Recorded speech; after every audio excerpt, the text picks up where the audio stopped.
నేను రెండు మాస్టర్ డిగ్రీలు చేసిన. పూణేలో రాహుల్ గాంధీని అంటుర్రా ఎవరిని అంటున్నారు? సరే, పూణేలో నేను మాస్టర్స్ చేసిన బయోటెక్నాలజీలో. తర్వాత న్యూయార్క్ ఎంబీఏ చదువుకున్నా. అంతో ఇంత చదువుకున్నా, ఉద్యోగం చేసిన. గుంటూరులో కూడా ఇంటర్మీడియట్ చదువుకున్నా. సరే, నేను అంతటా చదివినా. సరే, నేను చదువుకున్నా, సర్టిఫికేట్లు చూపెట్టే పరిస్థితి నాకు ఉంది.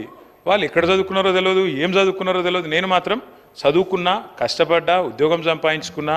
అదే ఉద్యోగం మీద ఇండియాకి వచ్చిన. మరి నాకు ఇంటెలిజెన్స్ ఉందా లేదా అంటే నేను పోటీ పరీక్షలు రాసిన, జీవితంలో ఇంటర్వ్యూలు అటెండ్ అయినా.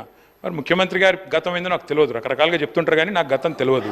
నేను అనేది ఒకటే, అధ్యక్ష, ఎవరి ఇంటెలిజెన్స్ ఏందో, వారు ఇప్పుడు ఏం మాట్లాడినరో నేనేం మాట్లాడినరో మీరు కూడా విన్నారు. నేను వారిని ఏం అనను సార్, ఎందుకంటే వారు ఎలా అదృష్టం. రేవంత్ రెడ్డి గారు వారు అదృష్టవంతులు, కష్టపడ్డారు. నేను I say this with utmost sincere. Revanth, I say this with utmost sincerity. ఒక్క నిమిషం ఆపండి బ్రదర్, ఇట్లా. అరే, I'm saying something nice about him, listen.